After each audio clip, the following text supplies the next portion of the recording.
एक नई पुकार गोपिकाओं की विशेष समूह से जो हुई है उस पर भी थोड़ा हम विचार करें। चलसी ब्रजा चारयन् प्रसो नलिन सुन्दरम्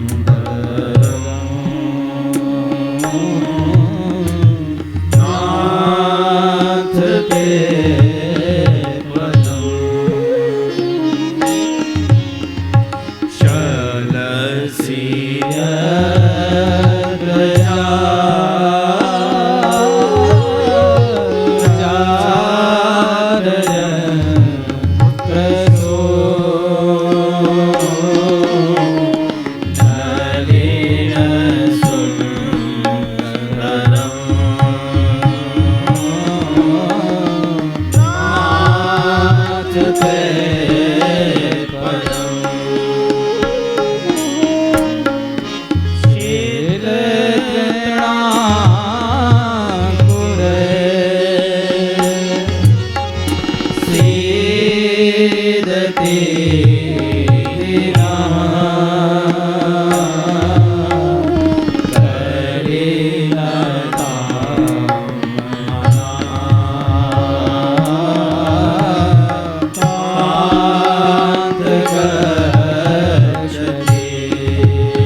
धन्य है वो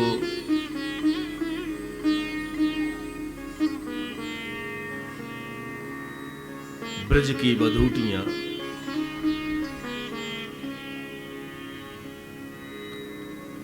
धन्य है वो गोपिकाएं, धन्य है वो ब्रज वल्लभाएं,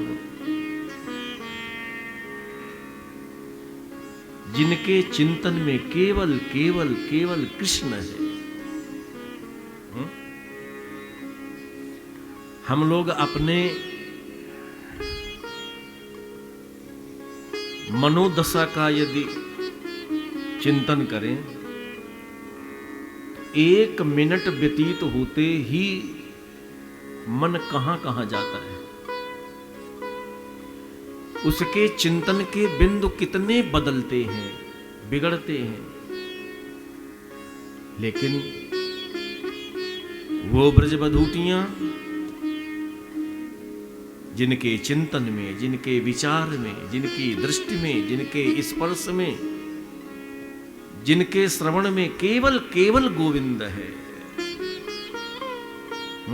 कोई और दूसरा है ही नहीं। कहते हैं इन श्रेष्ठतम ब्रज सीमंतनियों की केवल याद आ जाए तो महान पुण्य प्राप्त होता है। और फिर लगातार निरंतर हम उन्हें सुने, उनका कृष्ण प्रेम यत किंचित हम महसूस कर सकें तो हमारा ये मानव जीवन भी धन्य धन्य हो जाए, कृतकृत्य हो जाए। 12वां समूह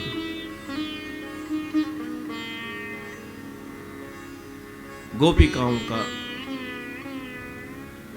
जब निरंतर प्रतीक्षा में परमात्मा का दर्शन नहीं पाया तो पूर्व के संस्मरण स्मरण में लाती हैं। समय का सदुपयोग कैसे हो? मेरा प्रेमी नहीं है तो प्रेमी का पूर्व का सम्मिलन चिंतन, संवादीय चिंतन, स्पर्शीय चिंतन, कैसे स्पर्श किया था, कैसे मुझसे बोले थे और कैसे मुझे देखा था, मैंने उनको देखा था। यदि वो पूर्वानुराग स्मृति के चलचित्र पर आ जाए तो वर्तमान सफल हो जाए। वो है तो नहीं, अभी आया तो नहीं है, लेकिन चलो उनके संस्मरणों से अपने को थोड़ी तसल्ली तो दे दो। दिन परीक्षये, दिवस अवसान बेला की ओर था, सूर्य अस्ताचल की ओर थे और आप वन से गौचारणों परांत वापस आ रहे थे।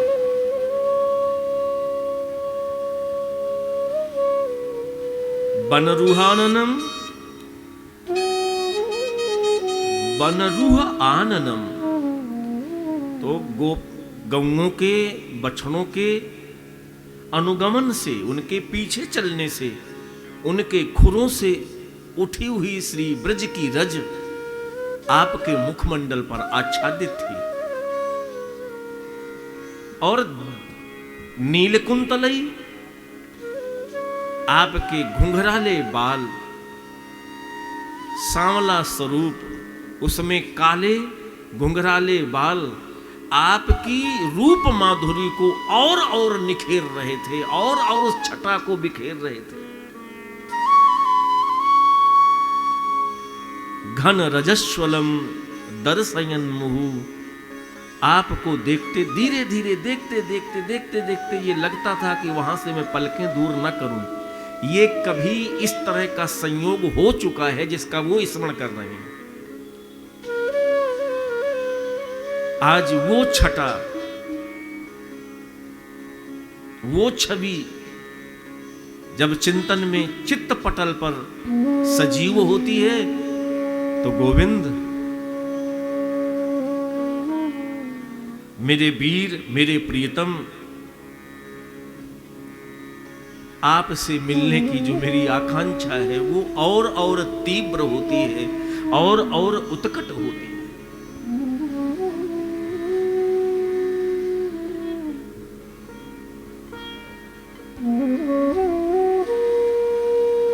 इसलिए प्रभु मुझे दर्शन दो। मेरी उत्कट वांछा, इच्छा, अभिलाषा, कामना, लालसा को आप नहीं पूरा करेंगे ठाकुर, तो फिर कौन पूरा करेगा ना। अब मुझे दर्शन दो। आप सम्मिलन की अभिलाषा, त्वरा और अधिक हो रही है। आओ गोविंद, मुझे दर्शन दो।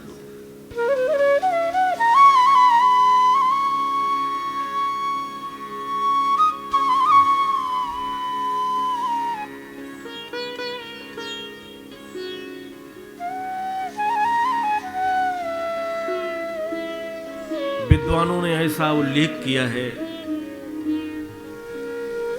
गोपिकाओं के संदर्भ में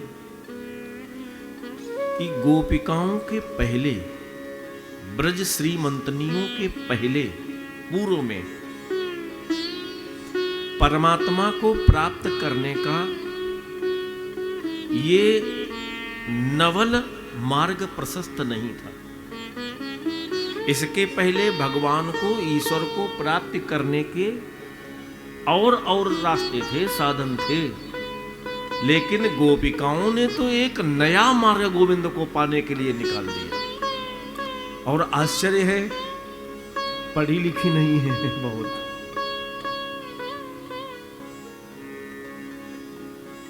शिक्षा की दृष्टि से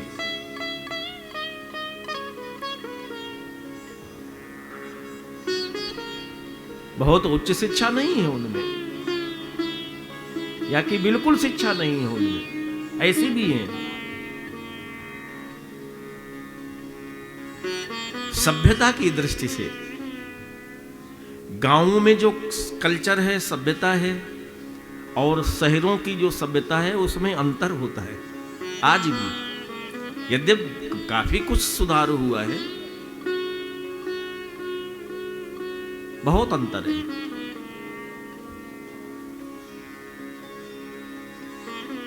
लेकिन फिर भी शिक्षा का नितांत अभाव, शब्द साहित्य का बहुत ज्ञान न होना, बहुत श्रेष्ठ समाज के संज्ञान को न प्राप्त कर पाना, इन तमाम सारे अभावों के बाद भी जो कृष्ण का प्रेम ब्रज श्रीमंतनियों को मिला, वो बहुत पढ़े लिखे लोगों को नहीं मिल पाया। इसका मतलब है, इसका अभिप्राय है कि भगवत प्रेम प्राप्ति के लिए शिक्षा का महत्व उतना नहीं है जितना आम शिक्षित होकर के अहंकार में आ जाते हैं कि मैं इतना पढ़ा लिखा हूं। अरे उनसे क्या बात करूं, वो कोई पढ़े लिखे हैं क्या? अच्छा, शिक्षा से हृदय के प्रेम का कोई लेना देना भी नहीं है। शिक्षा मस्तिष्क के सुसुप्त प्रकल्पों को तो वो विकसित कर सकती है, पर्दों को हटा सकती है। आप कुछ और निपुण हो गए, किसी के एक इशारे को कई कई अर्थों में समझने लगे, ये तो शिक्षा से, अनुभव से मिल सकता है। लेकिन हृदय के प्रेम, शिक्षा से इसका कैसे कोई तादात्म्य स्थापित नहीं होता, चाहे जितने पढ़े लिखे हो। प्रेम हृदय की वस्तु है, और हृदय का प्रेम जो संसार में होता है, वो प्रेम भी किसी पाठशाला में पढ़ाया नहीं जाता है। और फिर कृष्ण के लिए जो प्रेम है, उसकी भी कोई शिक्षा स्थली प्रचार में नहीं है। तो जो गोपिकाओं के हृदय में प्रेम है, उसके लिए परमात्मा उनके इशारे पर, उंगली पर नृत्य करता है, नाचता है। तो उनकी शिक्षा, उनके देहाती लिबास, देहाती पहनावा, अपने देहात की भाषा, देहात के टूटे फूटे अपने संस्कार, और उनको उनका कभी अभाव भी महसूस नहीं हुआ कि हम में ये कमी, हम में ये कमी। अरे उनका गोविंद उनके आंखों के सामने है, कृष्ण उनके लिए रोता है। धन्य है। हमारी शिक्षा संसार में व्यापार व्यवहार के लिए तो कुछ सहायता कर सकती है, सहायक हो सकती है, लेकिन परमात्मा प्रेम के लिए उसका कोई कहीं भी यत्किंचित कोई योगदान नहीं है। हाँ, जब जिससे प्रेम होता है, जिससे भी संसार की दृष्टि से देखें, जब हमारा आपका किसी से प्रेम होगा, तो वो प्रेम जब और गहराइयों में जाता है, तो प्रेमी के लिए वो सारा ज्ञान बिना पढ़े लिखे आ जाता है। प्रेम ही वो ज्ञान के प्रकाश को प्रस्तुत कर देता है।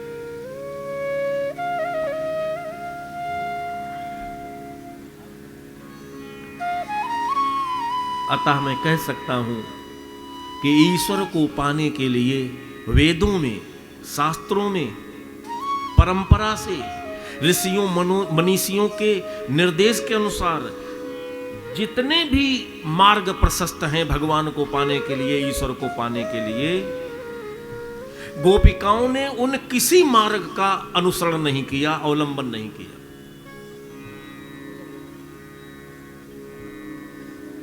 क्योंकि शास्त्र निर्दिष्ट, वेद निर्दिष्ट, ऋषि परंपरा निर्दिष्ट जो भी भगवत प्राप्ति के मार्ग हैं, उनके कुछ न कुछ नियम होंगे, उनकी कुछ अपनी मान्यताएं होंगी, उन मार्गों की अपनी कोई शर्तें होंगी। तो उन रास्ते से चल करके ईश्वर को पाने का प्रयास करो और ईश्वर ना मिला तो फिर आप पछताएंगे। और वो महापुरुष क्या कहेंगे कि ईश्वर इसलिए नहीं मिला, तुमने इस नियम को अपनाया नहीं, ये नियम तुमसे चूक गया। तो शास्त्रों में, वेदों में, ऋषियों महात्माओं के द्वारा भगवान की प्राप्ति के लिए जितने मार्ग बताए गए, उनके सबके नियम बिलग बिलग थे, उनके अपने सिद्धांत थे। तो यदि मुझे भगवत प्राप्ति ना हो तो ये लोग कह देंगे कि तुमने इन नियमों का पालन नहीं किया, इसलिए तुम्हें भगवान नहीं मिला। तो हम इन झंझटे में नहीं पड़ेंगे, हम अपना खुद नया नियम बनाएंगे, नया रास्ता बनाएंगे जिससे गोविंद मिले और ये गुंजाइश ही ना रहे कि ये चूक हो गई इसलिए वो नहीं मिला। अब देखिए साहब, शिक्षा भी नहीं उतने संस्कार भी नहीं, उतना परिवेश भी अच्छा नहीं, लेकिन भगवान को पाने के लिए सारे पूर्व निर्दिष्ट मार्गों को छोड़ दिया और एक अपना नया मार्ग भगवान को पाने के लिए गोपिकाओं ने बनाया।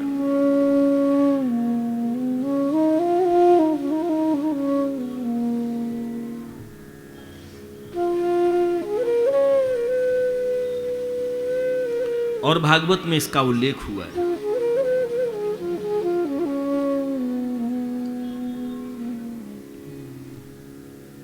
जो मुनि होते हैं ना, ऋषि मुनि, वो शास्त्र के विद्वान होते, संप्रदाय के विद्वान होते और बड़े मननशील होते। जो संप्रदाय सृष्टि में ही ना हो और वो विचार करके देख लेते हैं कि ये ऐसे नया संप्रदाय बना करके हम आगे बढ़ सकते हैं। ऐसे पहुंचे हुए महात्मा अपने ज्ञान दृष्टि से नए नए संप्रदायों का प्रशस्तीकरण कर लेते हैं, उनका निर्माण कर लेते हैं। वो भी कभी नहीं सोच पाए कि भगवान को प्राप्त करने का एक इतना सरल मार्ग भी हो सकता है जो गोपिकाओं ने बना दिया।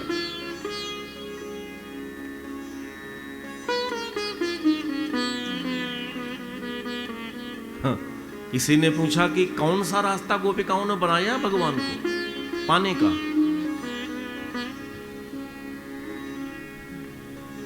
जो पूर्व में भगवत प्राप्ति के मार्ग थे उनको सबको छोड़ दिया और एक कोपि नवीन मार्गः आविष्कृतः क्रोपि नवीन मार्गः, भगवत प्राप्ति के लिए, भगवान को पाने के लिए कोई नए मार्ग का आविष्कार कर दिया गोपिकाओं ने। धन्य है ब्रजबधूटी, आविष्कृतः कोपि नवीन मार्गः।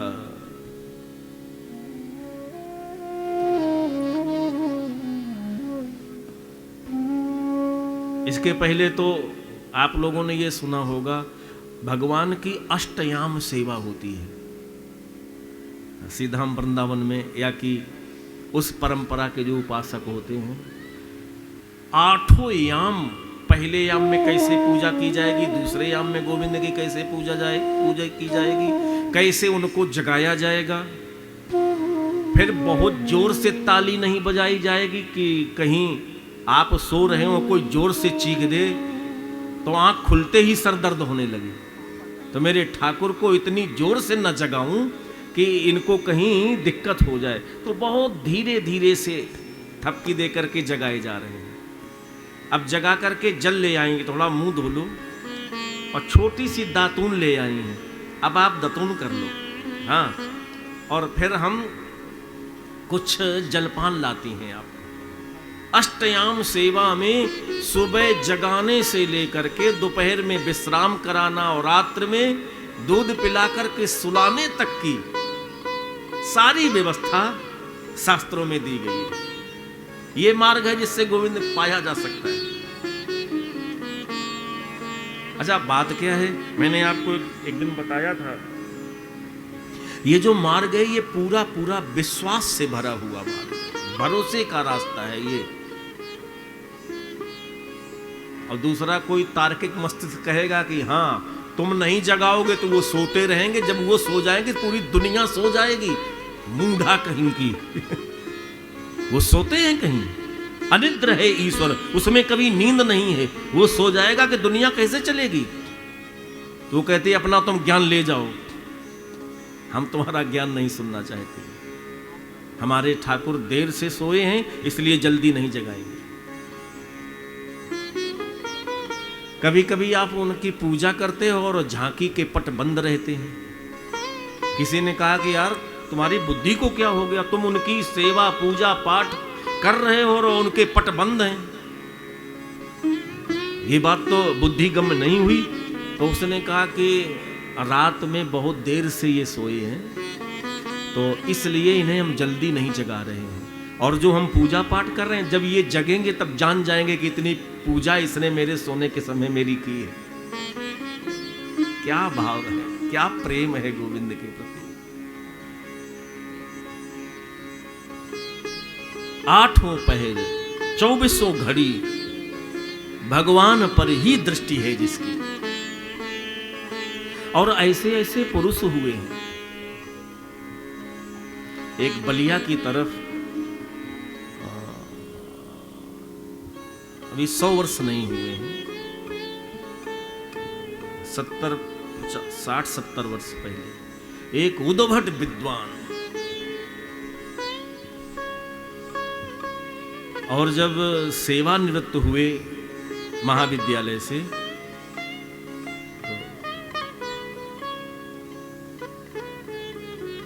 कोई महात्मा उनसे मिलने जब उनके घर में गया तो क्या देखा, दोपहर में शालिग्राम जी को हाथ में छोटा पंखा लिए पूरी दोपहर उनके ऊपर पंखा कर रहे थे। और बहुधा ऐसा होता नहीं है, जो बुद्धि से काम लेता है उसकी श्रद्धा कमजोर पड़ जाती है। लेकिन इतने बड़े विद्वान और भगवान को शालिग्राम जी को पंखा चल रहा है। कई पात्रों में, एक में थोड़ा सा जल रखा है ढका हुआ कि जब जगेंगे तो इससे उनका मुंह धोएंगे। धन्य है। एन क्यों न पाएन, किसी भी उपाय से मेरी चित्तवृत्ति परमात्मा में टिक सके, ठहर सके। ये मार्ग किसने बनाया है? इस मार्ग को बनाने वाली ब्रज वनिताएं हैं, गोपिकाएं हैं।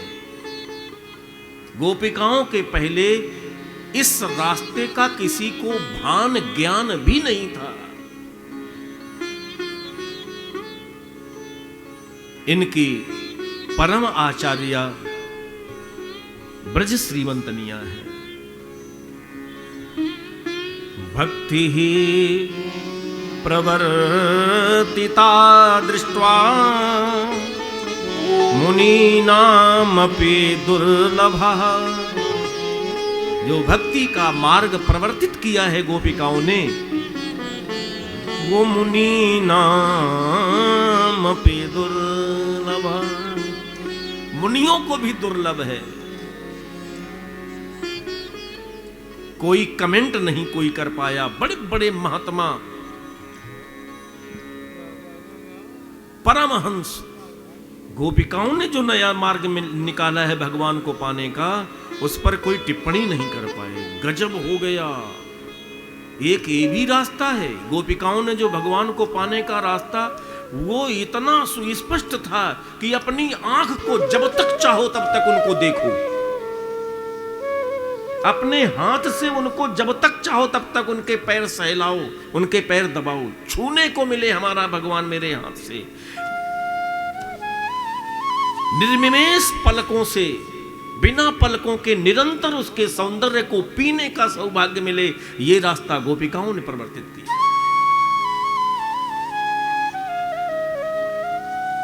चरणों की महक सूंघने को मिले, हाथ से छूने को मिले, हृदय से लगाने को मिले, आंख से देखने को मिले, हाथ से कुछ खिलाने को मिले। ऐसा सौभाग्य आज तक न वेदों में था, न शास्त्रों में था कोई रास्ता, और न ऋषियों मुनियों ने कोई खोजा था, जो इन ब्रजवंताओं ने खोज के निकाल दिया। धन्य है उन ब्रज बधूटियों को।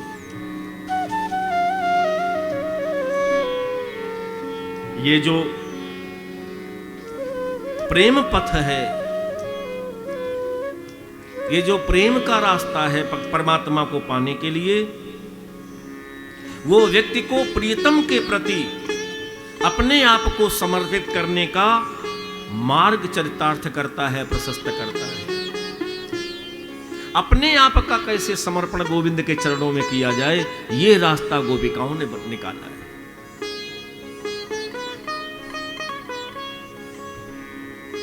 बोलिए आनंद कंद भगवान की, श्री वृंदावन बिहारी लाल की।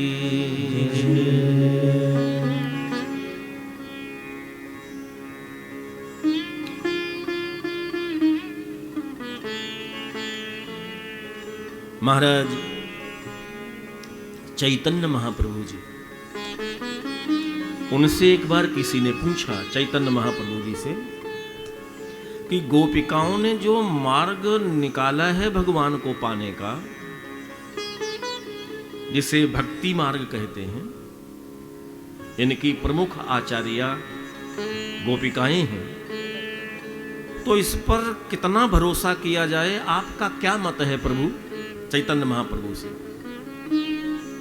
तो चैतन्य महाप्रभु ने अपना मंतव्य गोपिकाओं के द्वारा परमात्मा प्राप्ति का जो पथ प्रशस्त हुआ है, उसके संदर्भ में अपना मत दिया है। आराध्ये भगवान ब्रजेश तनयः तद्धाम वृंदावनम्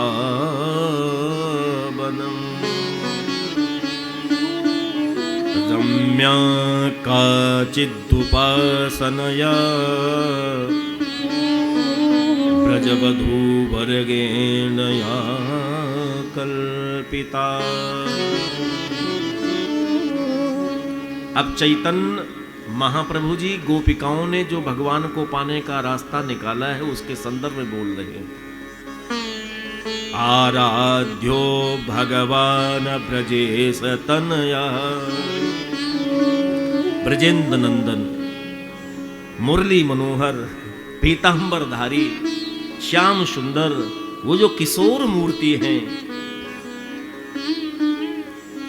ये हमारे आराध्य हैं। ये गोपिकाओं का जो भगवान को पाने का रास्ता निकाला गया, उसका ये चलन है। ब्रजेश तनया, जो ब्रजेश नंदन है, ब्रज के जो ईश हैं,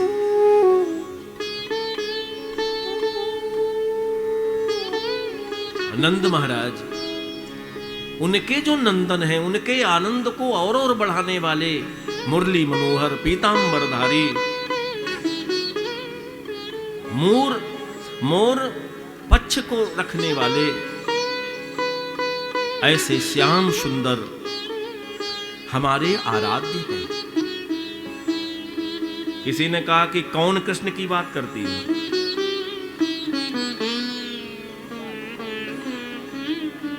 नंदगांव वाले कि मथुरा वाले कि गोकुल वाले?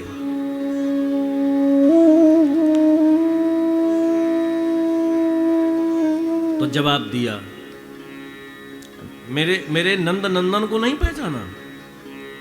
ये पूछ रहे हो कि मथुरा वाले हैं कि गोकुल वाले हैं कि नंदगांव वाले हैं? इसका जवाब सुनो। आराध्यो भगवान ब्रजेश तनयः। कौन ब्रजेश तनय? बोले तद्धाम वृंदावनम। जिनका धाम वृंदावन है वो हमारे ब्रजेश तनय हैं। ये भक्ति मार्ग है। इतना सरल बना दिया है भगवान को पाना गोपिकाओं ने, और फिर ना वो हम पा पाए, अपने जीवन में पाने का प्रयास न कर पाए, तो मनुष्य होना भी बेकार व्यर्थ है। तद्धाम वृंदावनम।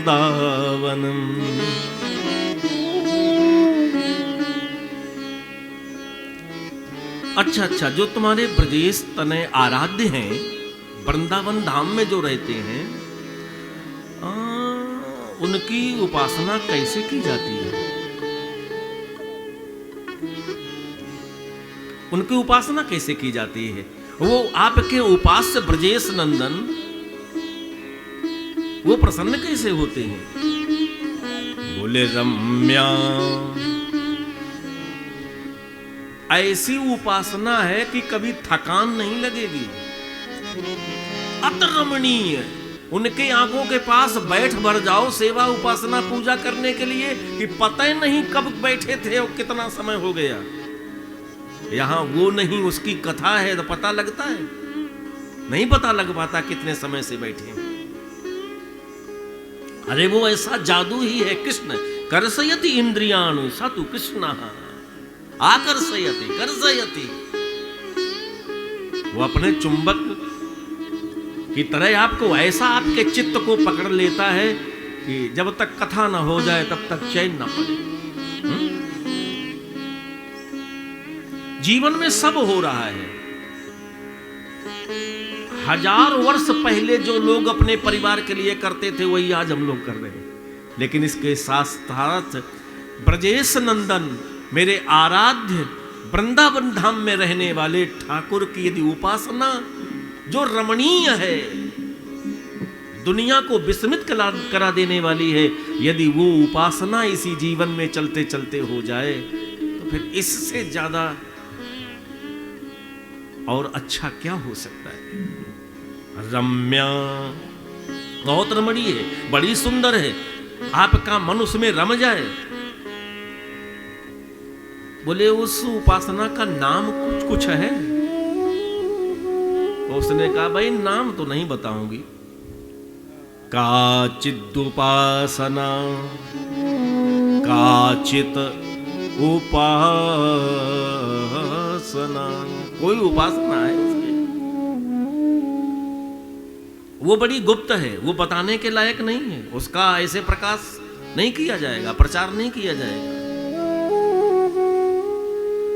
अच्छा ठीक है, भगवान को पाने के लिए ये ब्रज की वृद्ध गोपिकाओं ने ये रास्ता निकाला है, मार्ग निकाला है कि जो नई नवेली छोटी सी हैं गोपिकाएं, उनके द्वारा निकाला हुआ है, या कि जो प्रौढ़ हैं, ना तो बच्ची हैं ना तो बूढ़ी हैं, जो बीच की उम्र की हैं, उनके द्वारा ये रास्ता बनाया गया हुआ है क्या गोविंद को पाने का? बोले ना तो बूढ़ी गोपिकाओं ने बनाया, ना बालिका रूप की गोपिकाओं ने ये मार्ग बनाया, ना तो प्रौढ़ गोपिकाओं ने ये बनाया। तो ये मार्ग भगवान को पाने का इतना सुगम, इतना सरल, इतना सौलभ्य ये मार्ग बनाया फिर किसने वृंदावन में? कौन गोपिकाओं ने? जवाब दिया है, ब्रज बधू बरगेण या कल्पिता। ब्रज बधू, ब्रज की जो बधुएं हैं, जो नई नई बहुएं हैं, लंबा सा घूंघट डालती हैं, बहुत पद विन्यास बहुत धीरे धीरे रखती हैं, जब चलती हैं बहुत धीरे से बोलती हैं, उन ब्रज की नई नई बहुओं के द्वारा बनाया गया ये भक्ति मार्ग है, जिनका आराध्य ब्रजेश नंदन है, ब्रजेश तनय है। आराध्ये भगवान ब्रजेश तनया तद्धाम वृंदावनम। रम्या काचिदुपासना ब्रज वधूवर घेन या कल्पिता। ब्रज की वधुओं ने इस मार्ग की कल्पना की थी, वही आज भक्ति मार्ग हम लोगों के सामने। अच्छा, इस मार्ग में चलते हुए यदि भगवान की उपासना की जाए तो पैसा ऐसा आएगा घर गृहस्थी में, रुपया की लक्ष्मी की कमी तो नहीं होगी, धन मिलेगा। किसी ने कहा कि अच्छा धर्म मिलेगा, किसी ने कहा कि चाहे मैं ना धर्म की बात करूं ना धन की बात करूं, मोक्ष मिलेगा कि नहीं? तो कहा कि जो लोग मोक्ष चाहते हो वो ये रास्ते में ना आए, जो लोग धन चाहते हो वो इस रास्ते में ना आए। जो तुम्हारे पास धन है वो तो यहां और खर्च होता है, धन अर्जित हो, ऐसा ये मार्ग भक्ति का नहीं है। इसमें धर्म बना रहे, अपने अपने पति छोड़ दिए उन्होंने, धर्म रहा। अंबिका वन में पूजन करने के लिए देवी देवताओं की सभी ब्रजवधूटियां जाती थी, वो पूजन छूट गया, धर्म बचा। जो धर्म पकड़ के रखना चाहे वो इस मार्ग में ना आए, जो धन पकड़ के रखना चाहे, धन लिप्सा से पकड़ा गया ये मार्ग निश्चित है तुम्हें पथभ्रष्ट बना देगा। तुम ना गोविंद तक पहुंच पाओगे, न रहेगा धन और न मिलेगा ठाकुर। इसलिए धन वांछा कामना वाले लोग इस मार्ग में ना आए, धर्म कामना से लोग यहां ना आए, यहां तो धर्म भी छूट जाता है।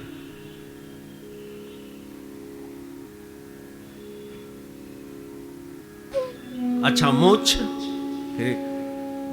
की कामना वाले भी इस मार्ग में ना आए, वो तो ज्ञानियों का प्राप्तव्य है। ज्ञानी चाहता है कि संसार में आकर के मुक्ति मिल जाए, मुमुक्षा मिल जाए।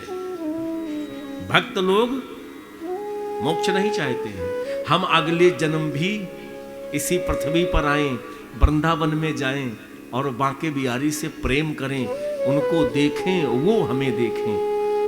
रास करने में उनके पैरों में बंधी हुई घुंघरू की आवाज मुझे सुनने को मिले। हम मोक्ष नहीं चाहते हैं।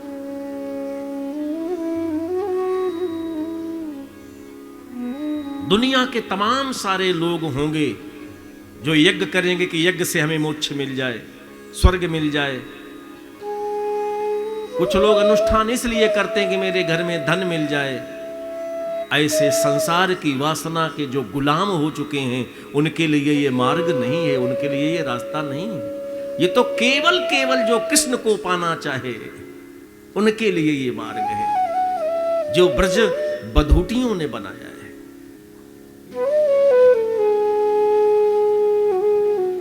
धर्म चाहते हो तो रोज हवन करो लक्ष्मी जी का, नारायण का। मोक्ष चाहते हो तो तीर्थों में जाओ और मोक्ष मांगो भगवान से। और प्रेम चाहते हो तो फिर वृंदावन की ओर चलो, गोपिकाओं के रास्ते को अपनाओ, यदि प्रेम चाहते हो। श्रीमद्भागवत ममलम श्री चैतन्य महाप्रभु मतमिदम। जो कुछ मैंने व्याख्या की है तो ये जिम्मेदारी ली है किसने? मतमिदम चैतन्य महाप्रभु। इदम मतम चैतन्य महाप्रभु, ये चैतन्य महाप्रभु का मत है कि धर्म की जरूरत हो तो यहां आना नहीं। कि चूंकि धर्म करने वाला व्यक्ति ये देखता है कि ये नहा के आए हैं कि नहीं नहा के आए, बिना नहाए हो तो इनको ना छुए। हमारे कपड़े साफ हैं कि नहीं, जनेऊ हमारा ठीक है कि नहीं है। धर्म करने में इन सब चीजों को देखना पड़ेगा। और जहां प्रेम होता है तो वहां ना जाति देखी जाती, जाति होती ही नहीं है, देखना क्या? ना जाति है, ना वर्ग है, ना क्रम है, ना नीचा है, ना ऊंचा है, ना कोई अपना है, ना कोई पराया है। केवल मेरा ठाकुर है, मेरा गोविंद है, मेरा कृष्ण है। ये वो रास्ता है।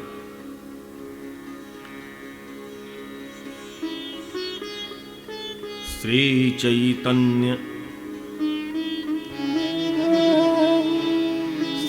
चैतन्य महाप्रभो मतमिदं तत्राग्रहो न परा। स्पष्ट कह दिया है, ये चैतन्य महाप्रभु का मत है। तत्राग्रहो तत्र आग्रहो न अपरः, इसमें कोई भी संसार का दूसरा आग्रह है ही नहीं कि ये मुझे चाहिए, ऐसा भी होना चाहिए, ऐसा भी होना, कोई आग्रह नहीं। तत्राग्रहो नो महान, भगवान जिसको मिल जाए जिस आग्रह प्रेम से, तो उससे श्रेष्ठ आग्रह दुनिया का और क्या हो सकता है। तत्र नो आग्रह महान, इसके अलावा कोई महान श्रेष्ठ आग्रह है ही नहीं।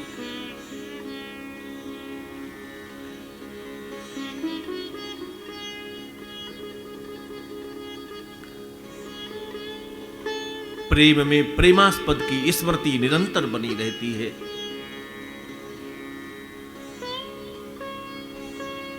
शरीर से नहीं होता, लेकिन चिंतन में होता है। वियोग में वैसे आप शरीर से नहीं मिल पा रहे हैं, लेकिन हृदय आंगन में तो हम तुमको पकड़े हुए हैं, अब कहां जा पाओगे। दो तरह का सम्मिलन है। सौभाग्य है तो सामने अपने हाथों से अपने ठाकुर को पकड़ लिया। सौभाग्य नहीं, वो मुझे छोड़ के चला गया, तो मैंने आंख बंद की और सांवरी सलोनी सूरत को हृदय आंगन में बिठलाया, मुस्कुरा के देखा और कस के अपने छाती से लगा लिया, पकड़ लिया। और आंख बंद करके जैसे ब्रजवनिताओं ने ऐसे कृष्ण को भीतर ही भीतर आलिंगन पास में बांध लिया। उनको याद आया किसी चतुर गोपी ने, कोई श्रुत रूपा गोपी ने कह दिया, ये तो अड़ो रड़ियान महतो महियान, तुम इतनी जोर से पकड़े हो, ये तो अणु से भी छोटे हैं, कहीं खिसक के निकल गए तब। तो तुम ऐसे हाथ करके ऐसे पकड़े रहोगे, वो निकल गए, खिसक गए हृदय से तब। तो एकदम ये सुना कि ये बहुत छोटे हैं, कहीं निकल न जाएं, तो एकदम रोमोत्सव हुआ। अपनी भाषा में बोलूं, फुरफुरी आई। तो हुआ क्या उससे? बोले सारे रोम छिद्र में रोम जो थे वे खड़े हो गए। उन रोमों ने पूछा भीतर गोपी से कि हम तो आराम कर रहे थे, बैठे थे, लेटे थे, सुस्ता रहे थे, सो रहे थे, हमको एकदम जागृत खड़ा क्यों कर दिया? हर एक रोम छिद्र के ऊपर का रोम खड़ा हो गया। तो उन्होंने कहा कि हमने अभी किसी गोपी से सुना है कि वो अड़ोरणीयान, वो अणु से भी छोटा है, कहीं निकल ना जाए। तो एक एक रो छिद्र के ऊपर तुम डंडा लेके खड़े रहो, अगर निकले तो उसको निकलने ना देना।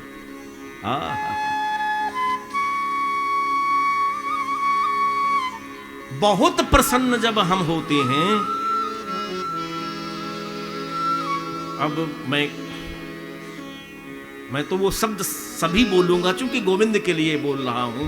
कोई जिससे बहुत प्रेम करते हो वो आपका स्पर्श करे तो रोम खड़े हो जाते कि नहीं हो जाते?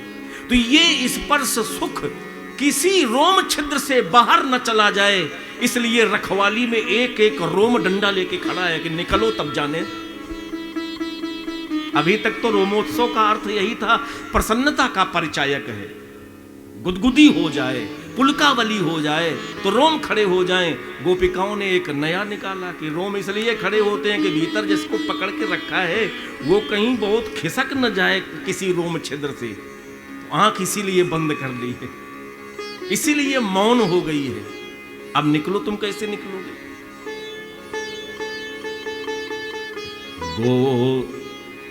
गोधूल,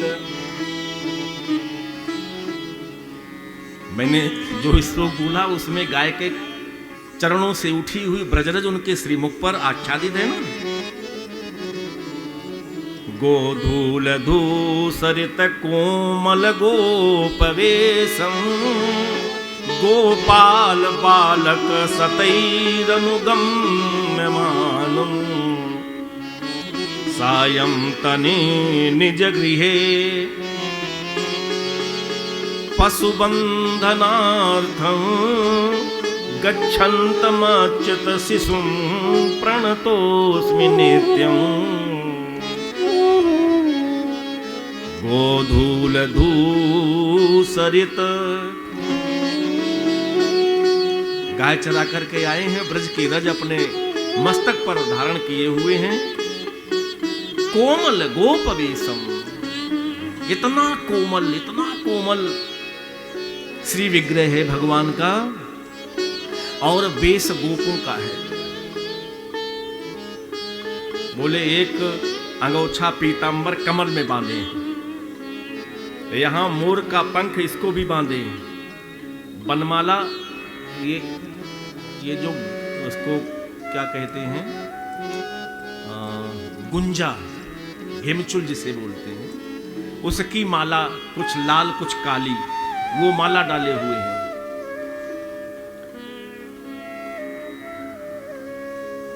कोमल पत्तों को कहीं कान पर लगाए हैं, और जो अपनी धोती है वो जो टखने हैं घुटने इनके ऊपर है, नीचे के पैर ऐसे खुले हैं, और लिए बांसुरी उछलते हैं, फिर नीचे जा रहे हैं पूरब की ओर, और 1 मिनट नहीं होता पश्चिम की ओर मुंह करके खड़े हो जाते, कभी दाएं कभी बाएं कभी ऊपर, ऐसे उछलते अतीव कोमल स्वरूप में मेरे ठाकुर ब्रज में आए। मैंने उन्हें देखा है। गोपाल बालक सतैरनुगम्यमानम, कई गोपों के समूह के बीच में घिरे हुए हैं। सायं तने निज गृहम पशु बंधनार्थम, पूरे दिन बाहर रहे हैं, तो अब शाम को आ रहे हैं, तो एक बार रूप माधुरी का दर्शन हो जाए। तो पशु बंधनार्थम, हम जितनी ब्रज वनिताएं थी ना, तो पशुओं को, गौओं को, बछड़ों को बांधने के लिए आई इसी बहाने। अब गच्छन्त मंच्युत शिशुम प्रणतोस्मि नित्यम, गया हुआ गोविंद नित्य लौट करके मेरे हृदय आंगन में आए।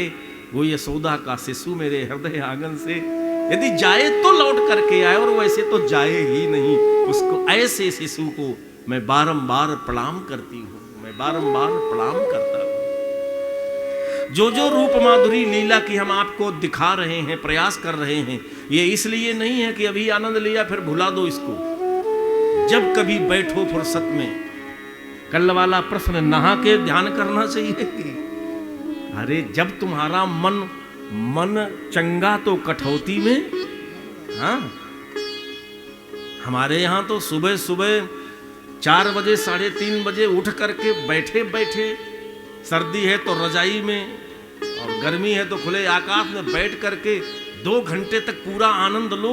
जहां जहां गए हो तीर्थों में स्नान करने के लिए, उन तीर्थों में जाओ, स्नान करो, बढ़िया चंदन लगाओ, उन देवी देवताओं के दर्शन करो जिन जिन तीर्थों में गए हो, और सब जगह से दर्शन करने के बाद फिर उसकी रूप माधुरी बैठे बैठे देखो।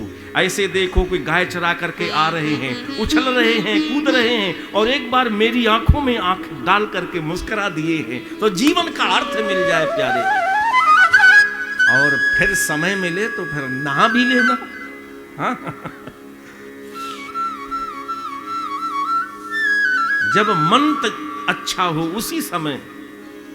और कहते कि कोई हो सकता है संसारी मन कभी तैयार ना हो, तो विनय मन के देखना, मन लगे चाहे न लगे। कोई कहता व्यवधान हो जाता है, बाधाएं घर के लोग डाल देते, चाहे जितनी बाधा बनी रहे, जब फुर्सत मिले तब।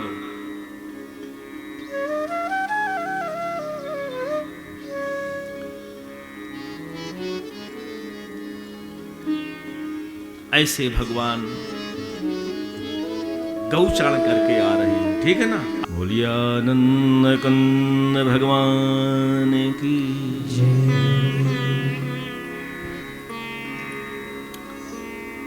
कृष्ण रस का नितांत अभाव है जिनके हृदय में, वो हैं गोपिकाएं। संयोग सुख उसमें कृष्ण रस, वियोग दुख उसमें कृष्ण रस। हर तरह से कृष्ण रस से, प्रेम रस से भरी हुई है। और साहब जीवन का अर्थ भी यही है। यदि कृष्ण प्रेम में आंखें गीली न हो, यदि प्रेमास्पद कृष्ण को देख करके हृदय में उत्साह पैदा न हो, पुलकावली पैदा न हो और रस छलकने न लग जाए, तो काहे का प्रेम। संयोग में भी कृष्ण प्रेम और वियोग में तो और अधिक कृष्ण प्रेम। एक साधक ने ब्रह्मा जी से हाथ जोड़ करके कहा, मेरे भाग्य में सब कुछ लिख देना, लेकिन मैं जहां भी पैदा हूं कृष्ण रस प्रेम के साथ पैदा हूं। एक हमारे मिलने वाले हैं, लगभग अभी 1 महीने के अंदर उनसे मेरी भेंट हुई, बहुत पूर्व समय के मिलने वाले हैं। तो 3 संतानें हैं उनकी, पुत्रों में कन्याएं भी हैं। तो उन्होंने एक बात मुझसे बोली कि हम भगवान से नित्य एक प्रार्थना करते हैं कि प्रभु मेरे कुल परंपरा में जब तक संतानों का जन्म हो तो एक संतान भगवान की भक्त जरूर पैदा हो, ऐसी कृपा करना। धन्य है, ऐसे भी संकल्प हो। तो जैसे मैंने उनका ये वाक्य सुना तो मुझे लगा कि इस व्यक्ति में वो पीड़ा है कि परमात्मा ही सब कुछ दे रहा है, तो हम घर के कई सदस्य ना भगवान के लिए कुछ कर पाए, लेकिन एक तो ऐसा पैदा होता रहे घर में, एक ऐसा जरूर संतान मिले मुझे हमेशा हर पीढ़ी में, मैं हूं या ना हूं, कि वो आपके चरणों का सेवक हो। एक साधक ने ब्रह्मा से कहा कि मेरा जहां जन्म हो वहां प्रेम रस के साथ हो, और मैं जिनसे बात करूं, मेरा जिनसे संबंध हो वो सरस से ही संबंध हो, नीरस निष्ठुर से मेरा कोई संवाद ना हो। मैं एक आपसे गुजारिश करता हूं कि मेरे भाग्य में ऐसा न लिखना। क्या? अरस केसु कवित्व निवेदनम शिरसि मालिख मालिख मालिख। 3 बार कहा, ऐसा विधाता न लिखना मेरे भाग्य में, ऐसा न लिखना मेरे भाग्य में, ऐसा न लिखना मेरे भाग्य में कि आरसिक के यहां मुझे जन्म लेना पड़े, मेरे हृदय में कृष्ण रस ना हो, ऐसा मेरे भाग्य में ना रखना। जहां मैं जाऊं, जिससे मेरा संवाद स्थापित हो, जिससे मेरा संबंध बने, वो कृष्ण रस से भरा हुआ हो, कृष्ण प्रेम हो जिसमें, उससे मेरा संवाद बने। हमारे पापों का फल और रूप में दे देना।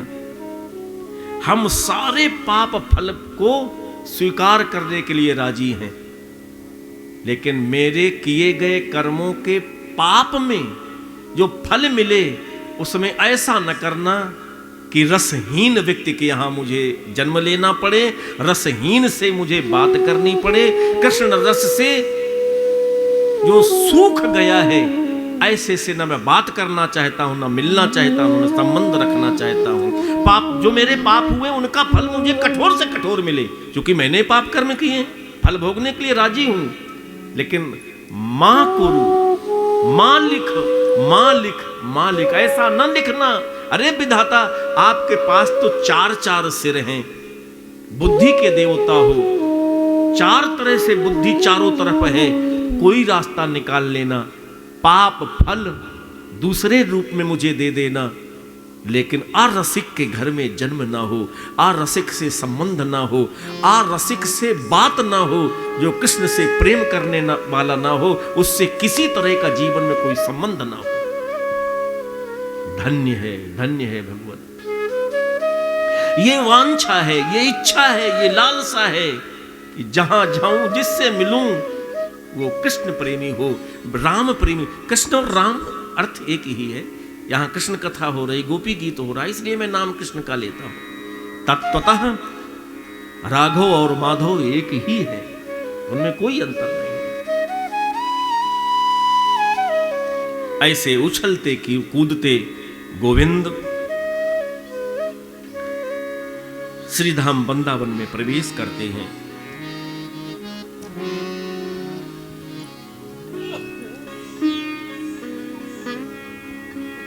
तीन तरह की गोपिकाओं का वर्णन श्रीधाम वृंदावन में जब भगवान कृष्ण का प्राकट्य हुआ है तो वहां तीन तरह की गोपिकाएं थीं।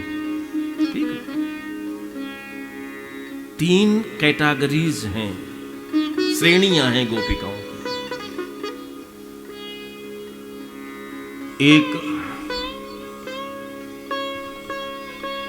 सततामसी गोपिकाएं,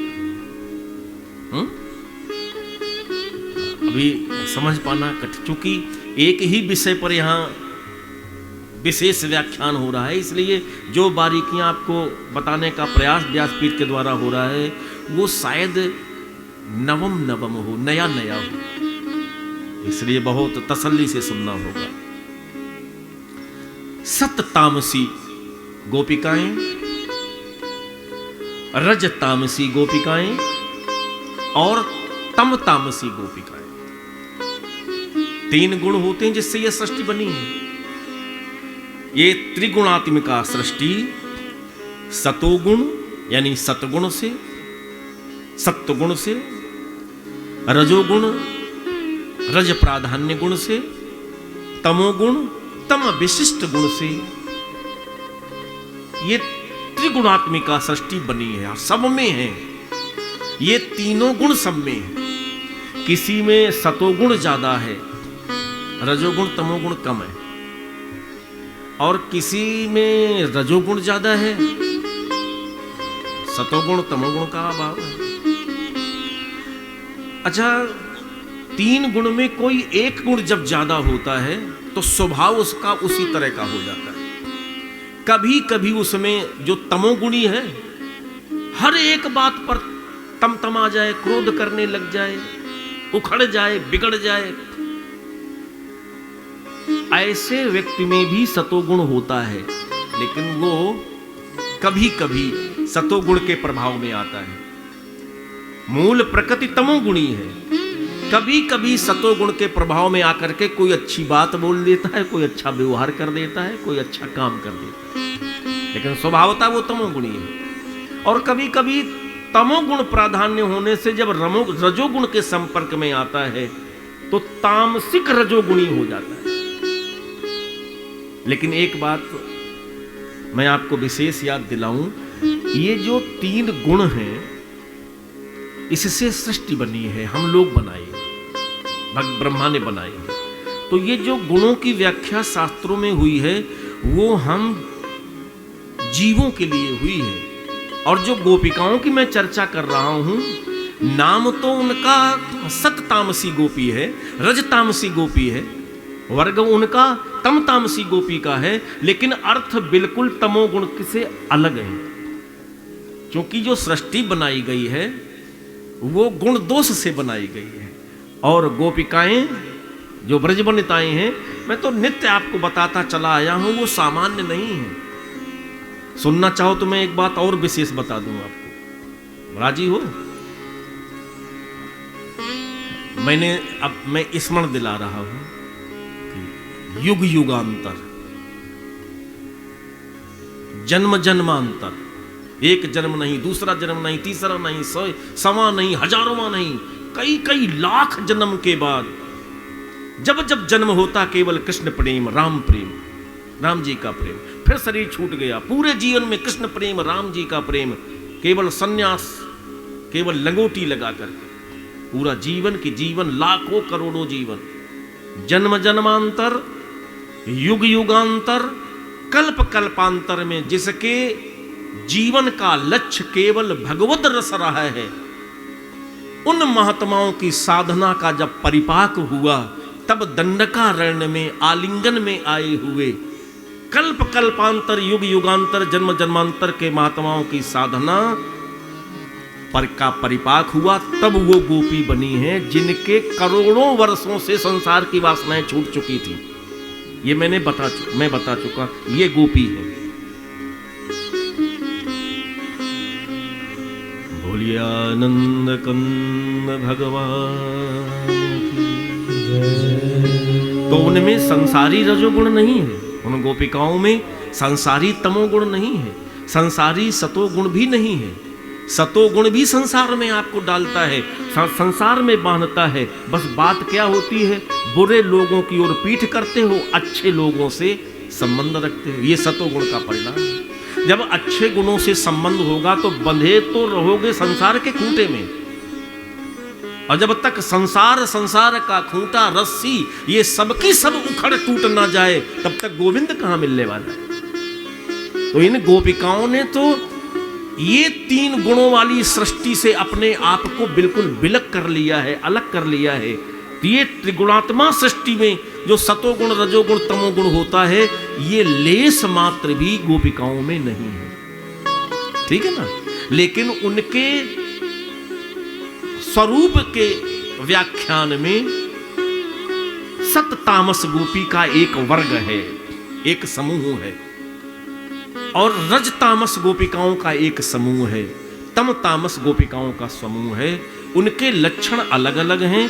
यहां जिसमें तमोगुण होता है वो दूसरे की हत्या करने में ही सुख पाता है, दूसरे का नुकसान जिसके सुख का कारण बनता हो, ये तमोगुण की व्याख्या है संसारी तमोगुण की। तमोगुण प्राधान्य व्यक्ति जब दूसरे को चोट पहुंचाए, दूसरे को मिटाए, मार डाले, नुकसान करे, तबाह कर दे, तब उसको लगता है कि आज को जीवन में कर पाए।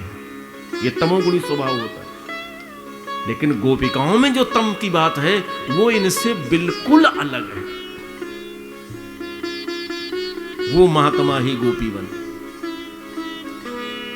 मैंने कल बताया था या परसों, दूसरी व्याख्या मैंने दी थी। मैं इसलिए बार बार रिपीट करता हूं ताकि आप कहीं गोपिकाओं का मूल परिचय भूल ना जाएं और कुछ का कुछ अर्थ लगाने लगे कि गोपी माने ये।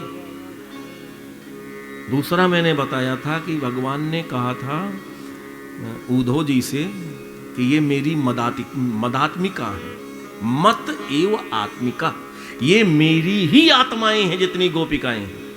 तो उद्धव ने कहा जब तुम्हारी आत्मा है तो तुमने उनको स्त्री क्यों नहीं बनाया, पत्नी क्यों नहीं बनाया? ये चर्चा मैं कल कर चुका हूं।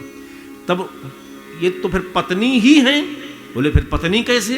तुम्हारा विवाह तो केवल राधा जी से और 16,108 से हुआ है, ये सभी गोपिकाएं तुम्हारी पत्नी है, ये कैसे? मैंने कल स्मरण दिला रहा हूं, पीछे लौट करके, रिवर्स। कभी कभी बात समझ में नहीं आती तो पीछे जाना पड़ता है।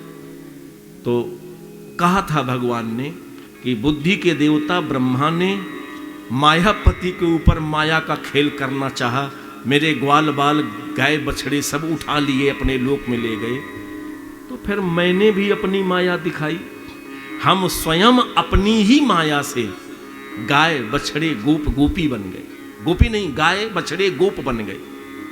और वो जो गोप बने हैं वो प्रारब्ध कर्मों के प्रतिफल से नहीं बने। उनका कोई अच्छा प्रारब्ध बुरा प्रारब्ध नहीं था, ना सत्कर्म थे असत्कर्म थे, ऐसा कुछ नहीं था। वो तो एक घटना विशेष में भगवान को बनना पड़ा तो हम ही गोप बन गए। फिर उन गोपों के जितने विवाह हुए तो वो सब हमारे ही विवाह तो हुए थे। तो उन गोपों ने, उन गैयों ने जिनको देख लिया, जिनको छू लिया, वो सब कृष्ण हो गए। तो जितनी स्त्रियां थी वो सब हम ही बन गए। तो ब्रज की जितनी गोपिकाएं वो सब हम थे। ये मैंने दूसरा उदाहरण दिया था। अब तीसरा सुनिए और नया, ताकि आप मूल पकड़े रहें कि ये गोपिकाएं हैं कौन। एक दिन गोविंद ने, नंद नंदन ने महारानी यशोदा जी को इतना प्रसन्न देखा, इतना प्रसन्न देखा कि आंगन में नाच रही थी।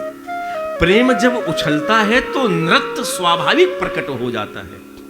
और हम लोग इसको थोड़ा महसूस करते हैं। आप ना नाचना चाहती हो, कोई एक दो चालू हो जाए तो फिर आपके अंदर वो लगेगा कितनी जल्दी हम जाएं, कितनी जल्दी हम जाएं। यही होता है ना। वो सुसुप्तावस्था में पड़ा हुआ रस फिर हिलोरे मारने लगता है। महारानी यशोदा को नंद नंदन ने इतना अधिक उत्साह उत्साह में प्रफुल्लित पुलकित कभी नहीं देखा। तो जाकर के धोती पकड़ लिए, मैया मैया आज तू इतनी प्रसन्न है, इसका कारण तेरा छोरा जानना चाहे, तेरा लाला जानना चाहे। ये प्रसन्नता मैंने इसके पहले, ये पुलकावली मैंने इसके पहले कभी नहीं देखी। मां बात क्या है? तो मां ने कहा कि जो सौभाग्य मुझे मिला है वो तेरा भी सौभाग्य उतना बड़ा नहीं है, तुझे वो कैसे पता लगे? तू बना रहे पूर्ण पर ब्रह्म, लेकिन मेरे सौभाग्य के सामने तू आज बौना है, बहुत छोटा है, तुच्छ है। यशोदा का जो सौभाग्य है, अखिल ब्रह्मांड में ये सौभाग्य किसी का नहीं, ब्रह्म का भी नहीं, ईश्वर का भी नहीं, हिरण्यगर्भ का भी नहीं, भूमा का भी नहीं, परमात्मा का भी नहीं। अब भगवान को तो सीधे सीधे चुनौती मम्मी ने दे दी।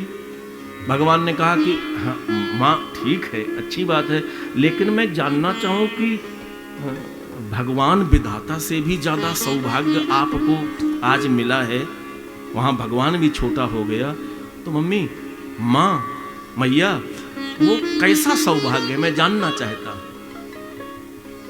तो कहा आज उठते ही मैंने अपनी निर्निमेष आंखों से अपने लाला का जो अखिल ब्रह्मांड सौंदर्य देखा है, पिया है, वो केवल मैं ही थी, दूसरा कोई नहीं था ब्रह्मांड में, इसलिए मेरा जैसा सौभाग्यशाली कोई नहीं। वो रूप माधुरी, वो सौरस्य, वो लालित्य, वो आकर्षण, वो मुग्धता, वो पुलकावली जो मैंने आज दर्शन करके तेरे मुखमंडल की पाई है, अखिल ब्रह्मांड में मेरे जैसा कोई दूसरा नहीं है। यह मेरी प्रसन्नता का उत्साह है। धोती पकड़े हुए हैं भगवान, बोले हमारी मुख की सुंदरता देख करके इतनी माननी हो गई, तो जब मुझे देख करके तू ब्रह्मांड की सबसे बड़ी सौभाग्यशाली मां हो गई हो, तो हम तो सबसे श्रेष्ठ है, चूंकि हमें देखा है। यशोदा ने कहा चुप रहे, बराबरी करता है, तू मेरे समता में कभी नहीं हो सकता।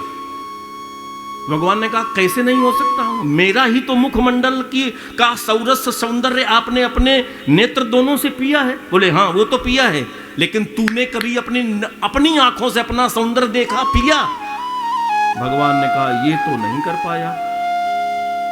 भगवान ने कहा मैं अभी जाता हूं, शीशा लाता हूं। मां ने कहा अरे मूढ़, शीशे में प्रतिबिंब दिखेगा, दुनिया का कोई भी आंख वाला आदमी अपने सौंदर्य को कभी नहीं देख पाया, पैदा हुआ और मर गया।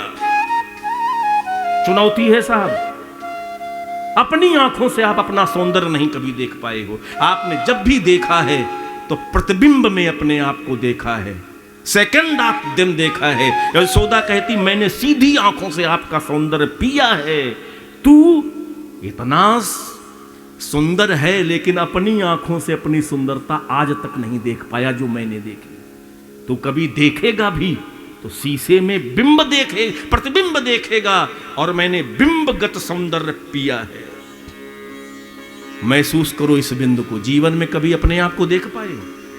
और जब भी देखने का प्रयास किया है तो आपका छाया चित्र है उसको देखा है, अपने को कभी नहीं देखा।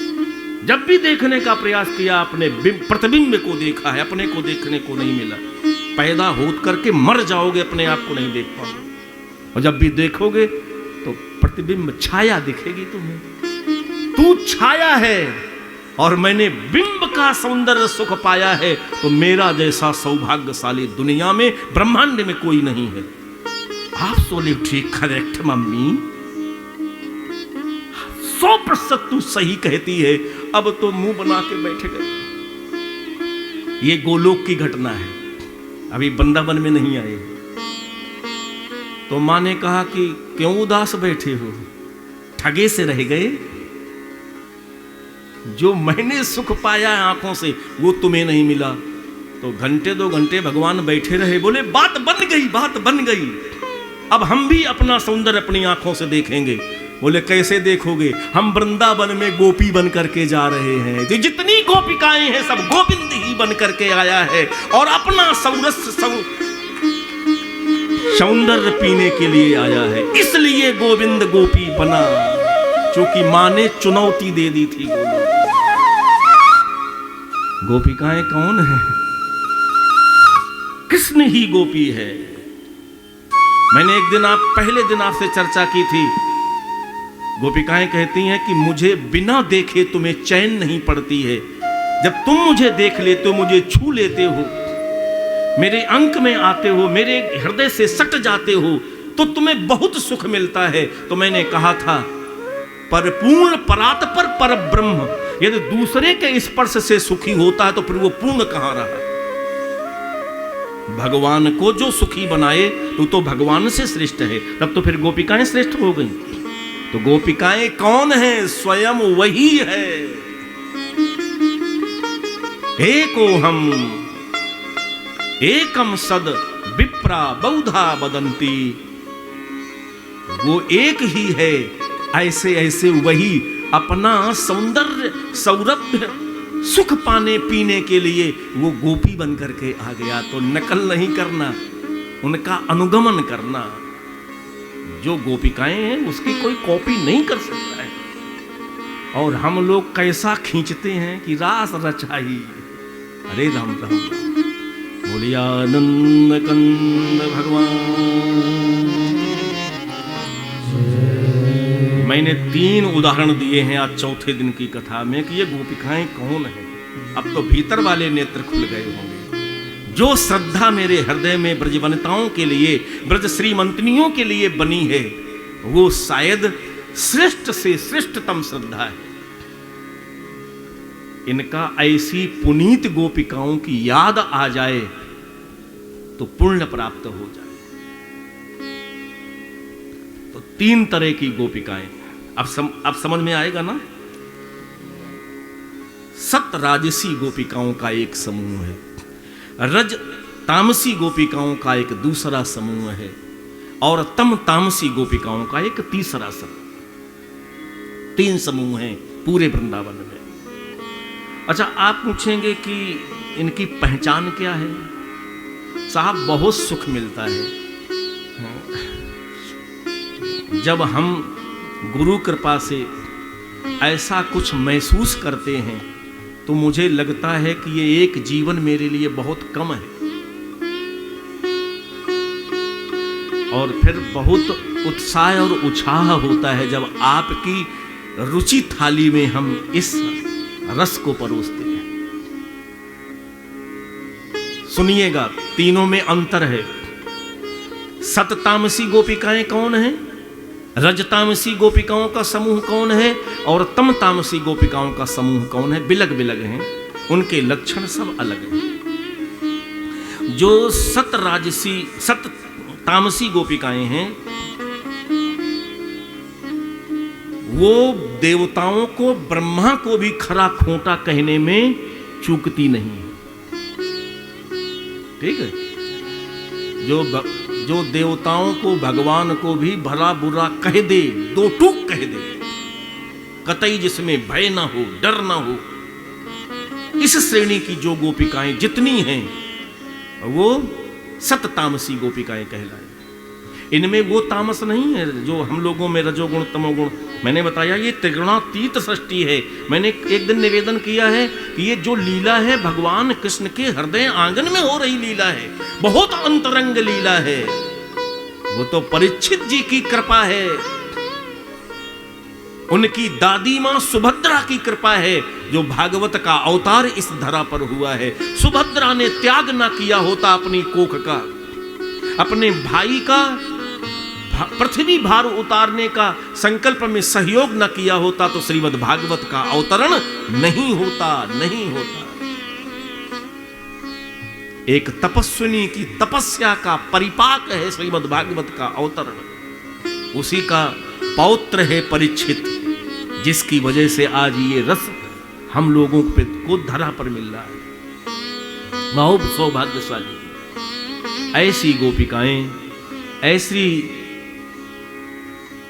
ब्रज श्रीमंतनियां, ऐसी ब्रज बधूटियां जो देवताओं को भी खरा खोटा कहने में नहीं चूकती।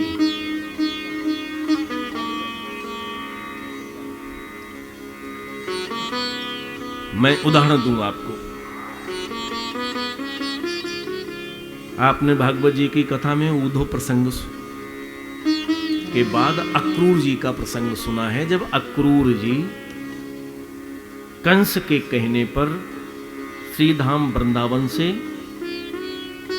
भगवान को मथुरा लेने के लिए कि मथुरा में हम ले आए, वृंदावन गए।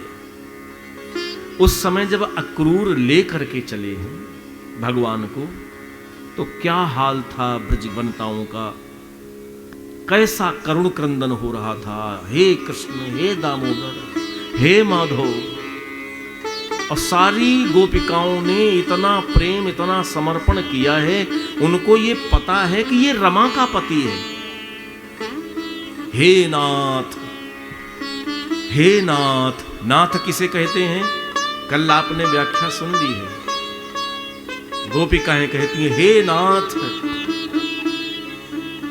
हे रमानाथ, हे ब्रजनाथ, आर्तिनाशन, आप ही मेरी पीड़ा को मिटा सकते हैं। कृष्ण के वियोग की पीड़ा को तो कृष्ण ही दूर कर सकता है। हे नाथ, हे रमानाथ, ब्रजनाथार्तिनाशन, मग्न मुद्धर गोविंद, गोकुलम ब्रजनार्णवात। सारा गोकुल, उस गोकुल की ब्रजवनिताएं आपके वियोग समुद्र में डूब रही हैं। उनका बचा लो, उनका उद्धार कर दो नाथ। हे रमा के नाथ, अस्तित्व ना मिटे इसके पहले मुझे इस वियोग समुद्र से बाहर निकाल दो। और अक्रूर जी जब लेकर के चले तो रोती बिलखती गोपिकाएं बोलती हैं,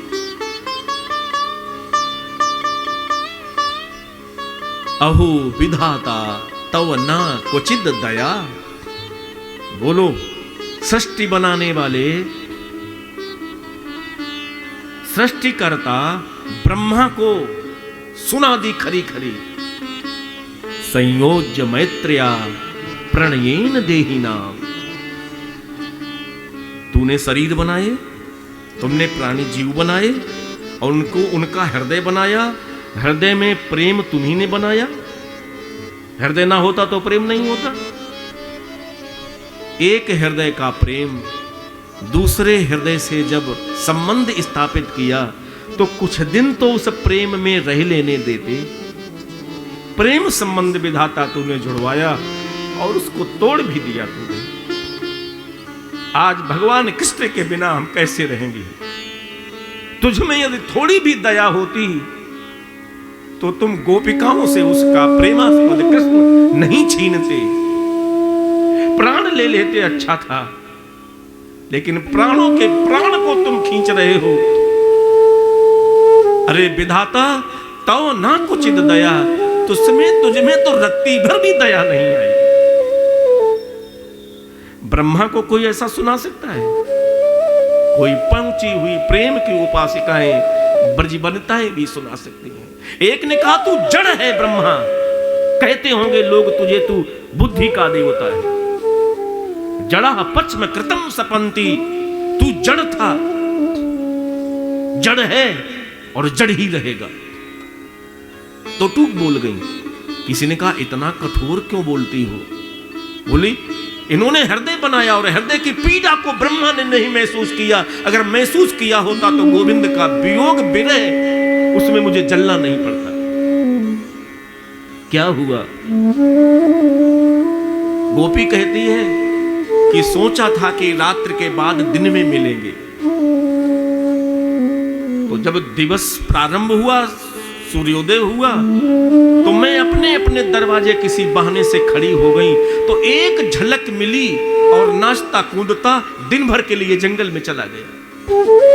पूरे दिन प्रतीक्षा कर रही हूं कि शायद आता हो, शायद एक बार दिख जाए। और जब आया भी तो गोपों को देखे, गौओं को देखे। मैं विनती कर रही थी कि हे प्रभु एक बार तो मुझे निहारो। और जैसे उसने मुझे देखना चाहा, तब तक ब्रह्मा तेरे बनाए हुए पलक मेरे आंखों को बंद कर गए। धिक्कार है ब्रह्मा तुझे, बड़े मुश्किल से उसका दर्शन होने जा रहा था, तुमने ये पक्ष बना करके उस सम्मिलन सुख को तोड़ दिया, बिगाड़ दिया। तेरे जैसा जड़ बुद्धि का कोई नहीं है। आज अगर ये पक्ष ना होते मेरे आंखों में, तो निर्निमेष बिना पलकों के एक बार उसने देखा था तो जी भर के उसे निहार लेती और हृदय आंगन में उस रूप माधुरी को पधरा लेती। जड़म पश्म कृतम सपंती, तू जड़ है जिसने ये पलके बना दी। अब हिम्मत की मैंने कि नहीं कुछ भी हो जाए, हम पलक नीचे नहीं डालेंगे, हम उसे देखेंगी। तो मैंने जब जिद करके लज्जा छोड़ दी, लोक लज्जा छोड़ दी, चौराहे पे आकर के मैं खड़ी हो गई कि मैं देखूंगी, मैं उस रस को पीऊंगी। तो तेरे कुटिल बाल नील कुंतलम, ये घुंघराले बाल तेरे मुख सौंदर्य को ढक लेते हैं। तो मेरा जैसा दुर्भाग्यशाली और कौन होगा कि ना रात्र में आपका दर्शन हो, ना दिन में दर्शन हो। हे ब्रह्मा, तू अच्छा नहीं है, तेने अच्छे कर्म नहीं किए, तू जड़ है। ये कौन गोपिकाएं हैं? सत तामस वर्ग की ये गोपिकाएं हैं जो देवताओं को भी फटकार देती हैं जब कृष्ण प्रेम में कोई बाधा आती है।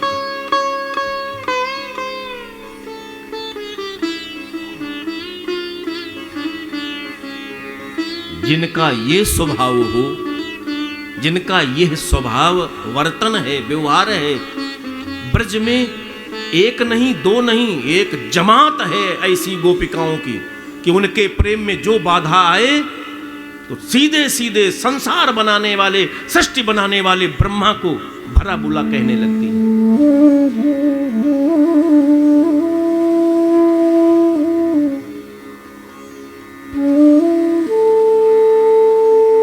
दूसरी तरह की गोपिकाओं का समूह है, बहुत ध्यान दे के सुनिएगा, प्रसाद आपे को मिलेगा।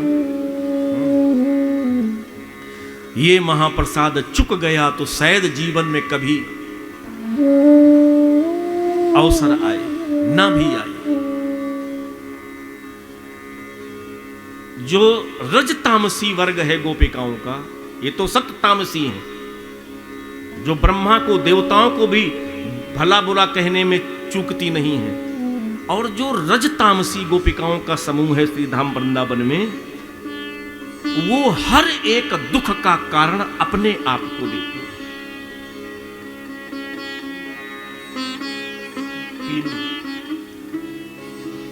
काहू न को सुख दुख करता।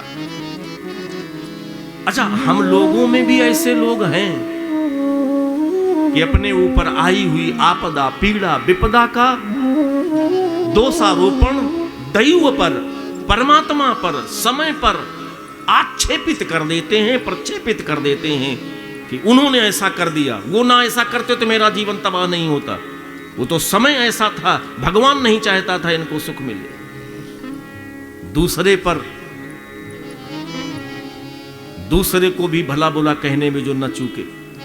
और हम लोगों में कुछ लोग ऐसे भी हैं जो भी किसी भी तरह के कष्ट का उत्तरदायी स्वयं अपने को ठहराते हैं। ये हैं रज तामस गोपिकाओं का वृत्त समूह। काहो ना को सुख दुख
गोपिकाओं का रज तामस समूह है श्री धाम वृंदावन में। कौन रज तामस गोपिकाएं हैं? हर एक दुख का हेतु जो अपने को ठहराते नहीं, इसमें देश का, काल का, दूसरे का, ब्रह्मा का, देवता का कोई रोल नहीं है, कोई सहयोग नहीं है। ये तो मेरे कर्म ऐसे हैं।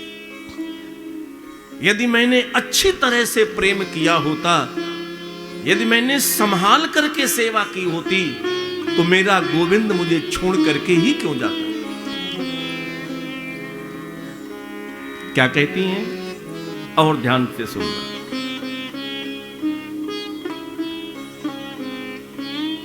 कि ये रात्रियां जिसमें तुम्हारे साथ मुझे अंग संग हो, ऐसा संयोग बना है। मेरे अंग आपके अंग से मिलें, मैं भूल जाऊं कि कृष्ण और है और मैं और हूं। ये सामीप्यता मुझे मिले, इसके लिए ये रात्रि मुझे स्पेशल मिली हुई है। ये रात्रि रमण रात्रि वरदान में मुझे मिली हुई है। आपको कोई वरदान मिल जाए तो उस मिले हुए वरदान पर तो आपका व्यक्तिगत अधिकार होगा कि मुझे वरदान मिला है, इसका हम जैसे चाहें वैसे सदुपयोग करें। यही तो होता है। तो गोपिकाओं ने कहा कि ये जो रात्रि रमण की, गोविंद के साथ रमण की जो रात्रि मिली है, ये वरदान में रात्रि मुझे मिली है। कैसे वरदान में मिली है? मैंने कात्यायनी, मैंने कालिंदी यमुना की आराधना की है अगहन महीने में, सूर्योदय के पहले। कात्यायनी देवी की मूर्ति बालू की बना करके और उनका पूजन करते हुए। वो कौन सा गीत है?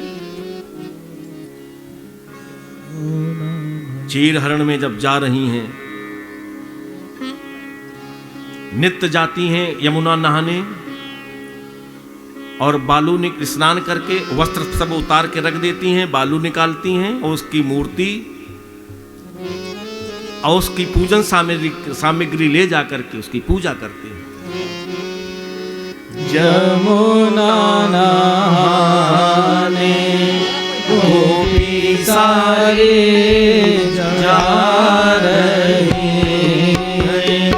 यमुना नहाने गोपी सारे जा रही हैं। मैया का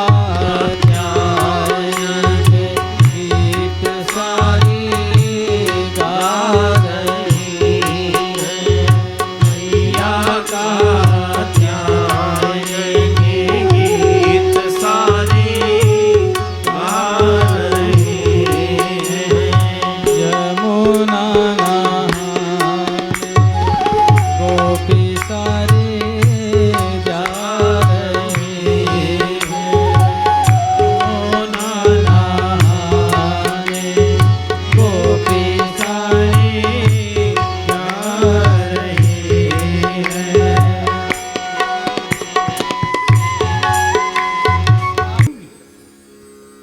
बालू की मूर्ति बना करके कात्यायनी को पूजन से प्रसन्न करना।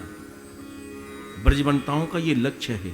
लक्ष्य मिल गया, कात्यायनी प्रसन्न हो गई, भगवान का दर्शन हो गया। और दर्शन ही नहीं, दर्शन तो पहले भी हो जाता था, एक वरदान मिल गया है ब्रज की गोपिकाओं को। क्या? कि आगे वाली जो रात्रि आएगी पूर्णिमा की, उसमें तुम जैसे चाहोगी वैसे मेरे साथ रह सकोगी, पूरी रात नाच सकोगी, रह सकोगी।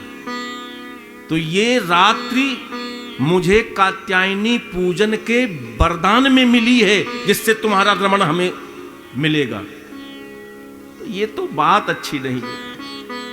मेरी तपस्या का जो प्रतिफल था, रात्रि जो मिली थी आपके रमण के लिए, उस रात्रि में आप मुझे छोड़ करके चले गए हो। ये कहां का न्याय है? काली ने मेरे ऊपर कृपा करके ये रात्रि मुझे दिलाई वरदान में कि आपसे मेरा सम्मिलन होगा, और तुम उस रात्रि मुझे छोड़ करके चले गए।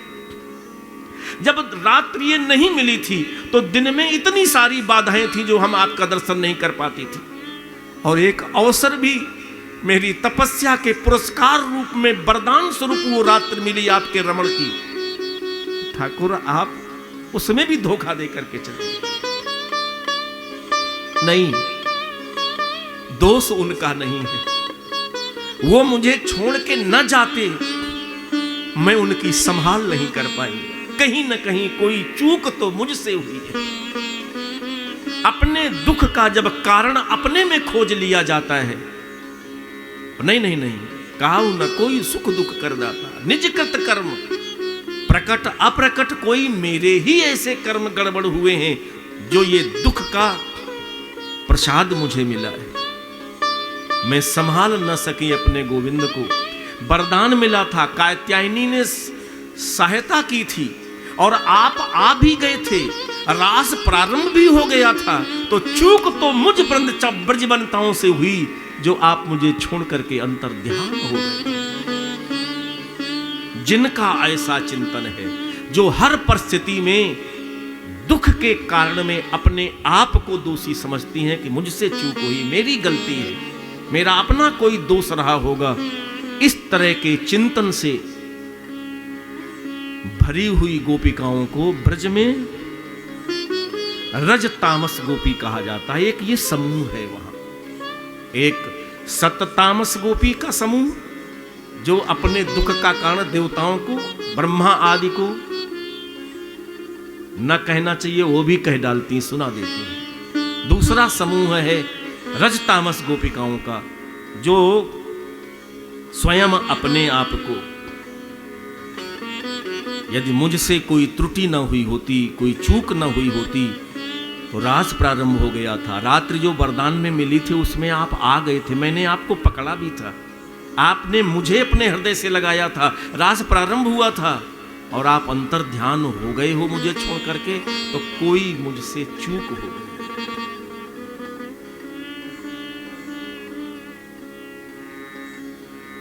मेरा सुख बिगड़ गया, ये मेरी पीड़ा की उतनी बड़ी बात नहीं है जितनी दूसरी पीड़ा है आपके अंतर्ध्यान होने में, मुझे छोड़ के जाने में।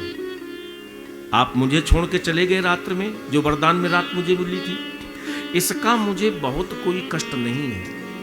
मुझे कष्ट तो ये है कि जो रात्रि गोपिकाएं रई दाने, एक संस्कृत व्याकरण में एक धातु होती है रई दाने च, जो दे, ये रात्रि आपको सुख देने के लिए थी, मेरे सौभाग्य में कि मैं आज गोविंद को सुख ही सुख रात्र भर लुटाऊंगी, और आप उस सुख से वंचित हो गए, ये मेरा दुर्भाग्य है।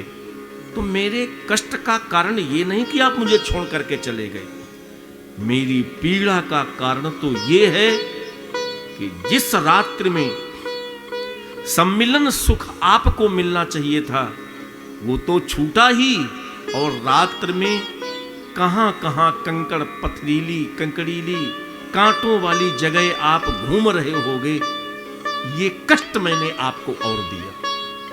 समग्र दुख का कारण तो मैं ही हूं। इतना ही नहीं, यदि मैं न होती तो गोविंद आपको रात्र में मेरे लिए ऐसा भटकना न पड़ता।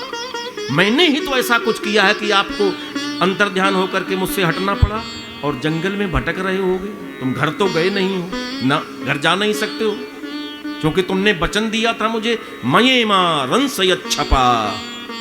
अरे ब्रजवनिताओं, मैंने तुम्हारे वस्त्र इसलिए उठाए थे कि निर्वस्त्र स्नान करना सर्वथा अनुचित है। जल में देवता वरुण का निवास है, इसलिए मैंने तुम्हारे वस्त्र उठाए। अब वस्त्र मैं तुम्हें दे रहा हूं। तुमने देख लिया है कि सब जगह कृष्ण ही कृष्ण है, इसलिए तुम्हारी जो लोक लज्जा थी वो मैंने मिटा दी है, समाप्त कर दी है। विवाह जब हुआ है किसी पुरुष से किसी नवोढ़ा का, तो वो अपरिचित हैं पहले से, तो कितनी लोक मर्यादा होती है। कोई नहीं है, दो पे दो हैं, फिर भी इतनी लज्जा होती है कि उसको शब्द से नहीं कहा जाता है, नहीं कह सकते हैं। लेकिन धीरे धीरे जैसे 10 साल 20 साल हुए तो वो मर्यादा कहां चली जाती है? अपने व्यक्तिगत प्रेममय संसार को देखो, वो मर्यादा कहां चली गई? तुम वही, पति वही, आंखें वही, शरीर वही, दिल दिमाग वही, सब कुछ वही है। वो मर्यादा कहां गई? वो लोक लज्जा कहां चली गई? बताऊं? बहुत नजदीक, शरीर से नहीं, अंतर मन से जब व्यक्ति बहुत नजदीक हो जाता है तो मर्यादाएं छूटने लगती हैं। लोक मर्यादा तो तब तक रहती है जब तक व्यक्ति एक दूसरे के हृदय में जगह नहीं बना पाता है। और जहां पूर्ण भरोसा हो गया, जहां पूर्ण जगह बन गई, तो फिर मर्यादा तार तार हो जाती है। घर में बच्चे कहते हैं ऐसे कैसे तुम घर में रह रहे हो? उनका चुपचाप रहो, हम ऐसे रहते हैं, घर में पड़े हैं तख्त पर। मर्यादा कहां चली गई? बहुत नजदीक आ गए हैं। ऐसे इस अखिल ब्रह्मांड प्रपंच में सिवा परमात्मा के कोई दूसरा है ही नहीं। न स्त्री, न संडो, न पुमान, न जंतु, न कोई नपुंसक है, ना कोई मनुष्य है, ना कोई स्त्री है, ना कोई पुरुष है। जित देखूं उत श्याममयी है, सब जगह श्याम ही श्याम है। जब इस परम भाव को पा लिया, वो कब पाया? जब कपड़े उठाए हैं, चीरहन किया है, तो भगवान प्रसन्न हो गए कि जो लखाना चाहता था, जो दिखाना चाहता था, वो इन्होंने देख लिया। इनकी दृष्टि विशद हो गई है, सब जगह मुझे देख रही हैं। तो कहा अब मये मारन से छपा, अब आगे वाली रात्रि में मेरे साथ तुम्हारा रमण होगा, जैसे चाहो वैसे मेरे साथ रह लेना, पूरी रात्रि तुम्हारे लिए।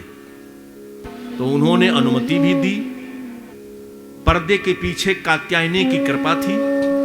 और फिर हम रात्र भर उन्हें अपने पास न रख पाए तो दोस्त दूसरे को कैसे दें? सबसे बड़ी बात है, आप मुझसे संभालने में चूक न हुई होती तो मेरे वियोग में आपको जो इस समय कष्ट मिल रहा है अकेले भटकने में, इस पीड़ा का हेतु भी मैं हूं।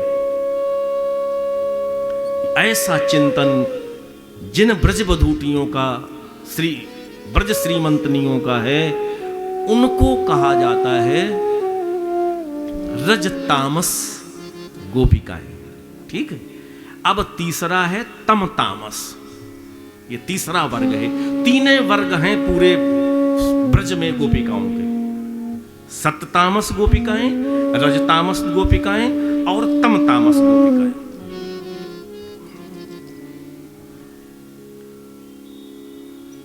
जो दो प्रेमी के बीच में कुछ भी बिगाड़ हो जाए, उसका हेतु तीसरे को ठहराती हैं।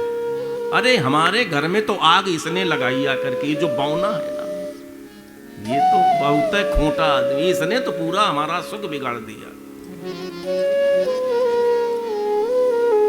जो देवताओं को फटकार दे वो सत तामस गोपी, जो अपने में दोष खोजे वो रज तामस गोपी का समूह है, और जो दूसरे को दोषी ठहराए वो तम तामस गोपी। मेरे और कृष्ण के बीच में जितनी बाधाएं आ रही हैं, ये समाज बहुत खराब है। जब इस समाज को अच्छी तरह से पता है कि पूतना के ऊपर वक्ष पर लेटा हुआ नवनिहाल शिशु जीवित है और इतना विशाल काय पूतना का वो मारी गई, तो ये सामान्य नहीं भगवान है, ये समाज जान चुका है। सकटासुर एक छकड़ा, एक गाड़ी ऊपर से नीचे गिरी, इसको कुछ नहीं हुआ, और जड़ काष्ठ की गाड़ी विपरीत दिशा में गिरी जाकर के सब समाज जान गया है ये सामान्य नहीं, ये भगवान है। काली दह में कूद करके नाग को नाथा, नृत्य किया, पूरा ब्रज जान गया है, बच्चा बच्चा जान गया है ये भगवान है। और जब गोवर्धन उठाया तो कौन नहीं जाना ये भगवान है, ये सब जानते हैं भगवान, फिर भी ये कठोर समाज मुझे कृष्ण से मिलने नहीं देता है, ये बहुत बिगड़ा हुआ विकृत समाज है। दूसरे को दोष दे रही हैं। अपने कृष्ण के सम्मिलन में आई हुई बाधा जिसके द्वारा प्रकट हुई है वो दोषी है। जिनका ऐसा चिंतन है,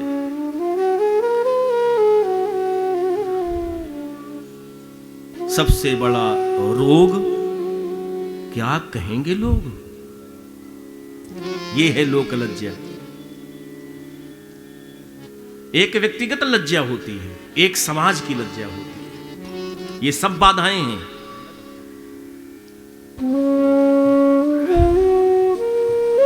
अभी नील कुंतलम जो गोपी गीत का 12वां श्लोक जिसकी हम व्याख्या कर रहे हैं, उसमें कहते हैं कि ये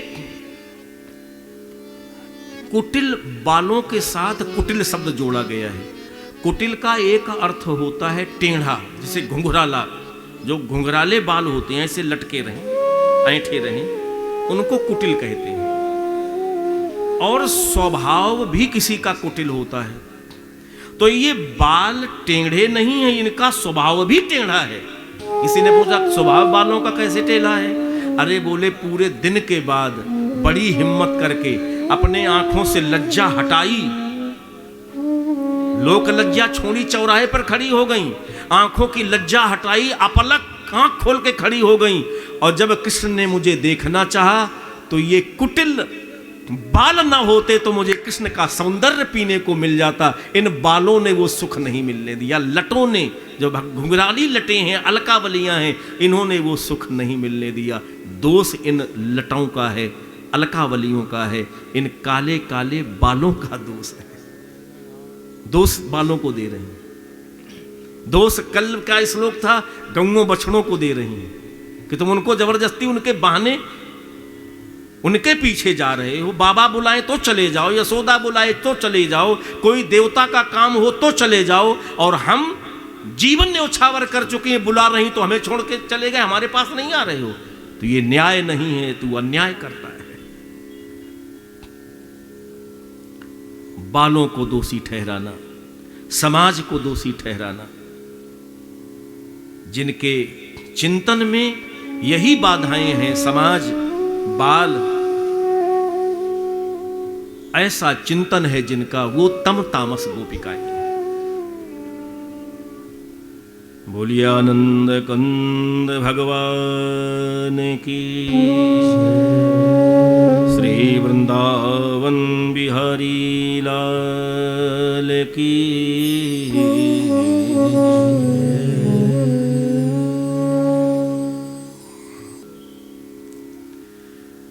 एक भाव है कि ये जो लटके हुए बाल हैं आपके मुख पे, ये जाल है बालों का। विधाता करे कि मेरा पूरा जीवन कृष्ण के कपोलों पर नृत्य कर रहे जो काले काले बालों का जाल है, मैं जीवन पर्यंत इन्हीं बालों में उलझ जाऊं, फंस जाऊं, तभी जीवन का कोई अर्थ है। हाँ, संसार में फंसे हैं, संसार का चिंतन करते हैं, और भगवान से बहुत मुश्किल में। मैंने एक दिन आपको बताया था कि ध्यान होता नहीं है। ध्यान करने बैठो, लाख प्रयास करो, तो पता नहीं कितनी बार ये भीतर से निकल के कहां कहां चला जाता है। धन्य है वो कुटिल बाल जिन्होंने गोपिकाओं के चित्त को फंसा के रखा है। एक तो तामस हम लोगों में, संसारियों में होता है, वो तामस निंद है, निंदनीय है, उसकी प्रशंसा नहीं हो। भगवान न करे किसी घर में कोई तामसी व्यक्ति हो, और तामस बढ़े भी ना परमात्मा करे। जो नहीं खाना चाहिए उसको खाने से जो तम गुण है वो और बढ़ता है। इसीलिए स्वस्थ शिष्ट समाज के संस्कारी लोग तमोवृत्ति जिससे बढ़े वो भोज्य पदार्थ लेते नहीं कि नहीं इनको नहीं खाना चाहिए भैया, तामसी वृत्ति और बढ़ जाएगी। तो संसार का तमोगुण और होता है।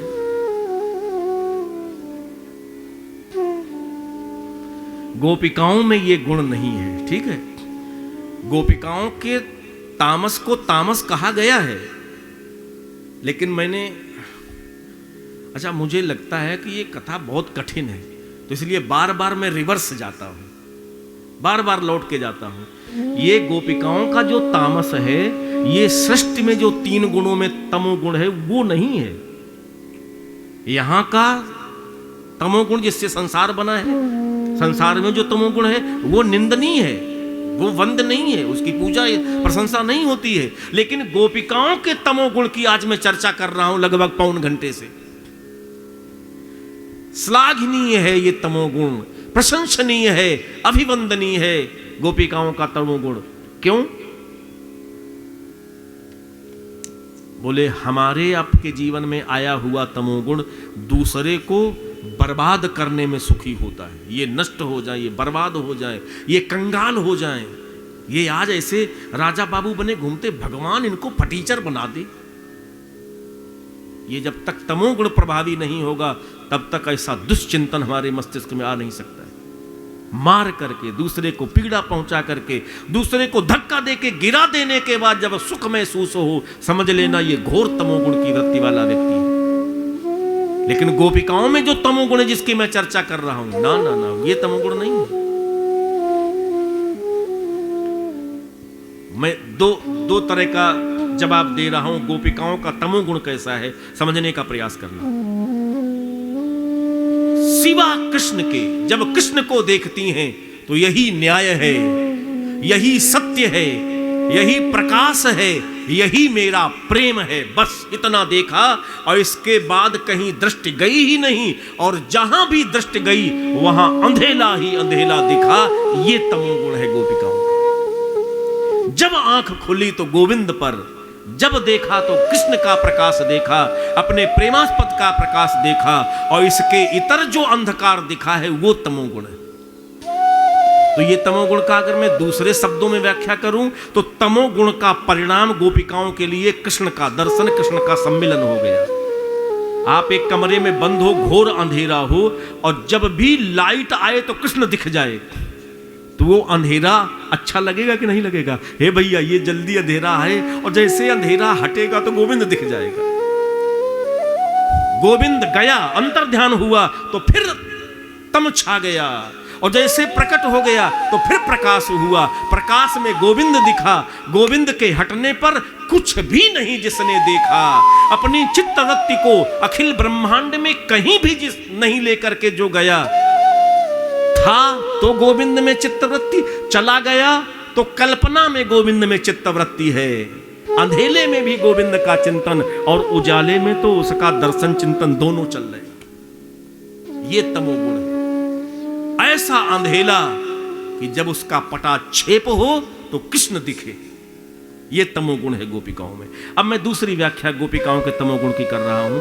गोपिकाओं का तमोगुण जब प्रभावी होता है तो वो देव निंदा करती है। हेतु क्या है? कृष्ण।